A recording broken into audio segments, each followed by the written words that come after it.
we have always been a firm where we do a lot of, in the NFL, they call it draft and develop. And we have found a lot of success in that. And by that, I think what you're trying to say is you try and get people out of school and grow them at BWBR versus trying to poach a 20-year person from another firm. Absolutely. Okay. Yeah.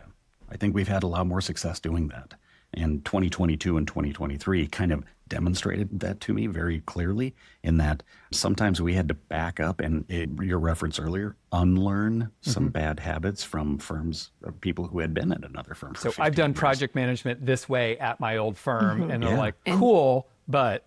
Yeah. And pause for the sake of the podcast. He's saying 22, 23 because we onboarded a significant number of staff. Yes. Yeah. Yes. Thank you for getting that context. So you ran that experiment that proved that you like draft and develop. Yes. Right. Yeah.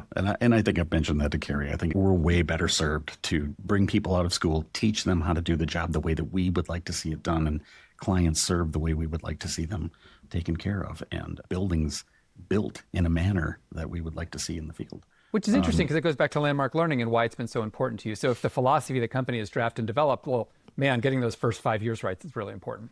Absolutely. Absolutely. And we are, from what I've seen, we're a pretty rigorous firm. Not that we're necessarily rigid, but we have a lot of process in place. And it's for the sake of not having to reinvent that every time. If you just know what's expected of you, you can just go and do it. And I think Dan sort of glossed over this, but I feel like part of the secret sauce of landmark learning is the robust QA process that he put in place to support that. And I just asked him the other day, what came first, the landmark learning or the QA process? And he said landmark learning came first, but he needed a way to prove that it was working. So he was getting feedback from QA, CA. Now we're doing PR requests, getting these grades, but he needed the QA process to have these defined checkpoints to say we are absolutely doing a QA review at this point so we can see where the project is, find these issues earlier on. And we make people sign off on these checkpoints to enforce that they're happening. And again, that feels like it was so successful because of the person that put it in place. Like you were able to get the accountability of folks to actually do this. And I think it's because you've done a lot of hand-holding. For what I've seen, you check in with people individually. You always have a story about why this is important.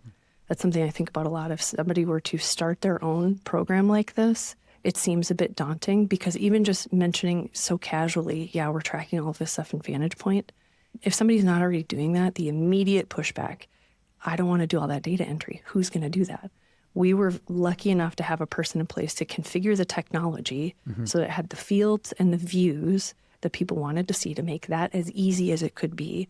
And then you were able to get the CA team on board, because the CA team and QA team, because they're the ones doing a lot of this data entry stuff. But I think you've been able to prove that there's value to the team, because now people are scheduling the appropriate amount of time for a QA review. They're not getting backed up and backlogged, and it helps to project staffing for the QA team, things like that. You've been able to very clearly draw the line to the value long term. Yeah, and I do want to clarify for people watching, though, we've had a QA process for a very long time. It's a 100-year plus firm. I would certainly hope so. But the modern formalized quality assurance program is what Kari is discussing.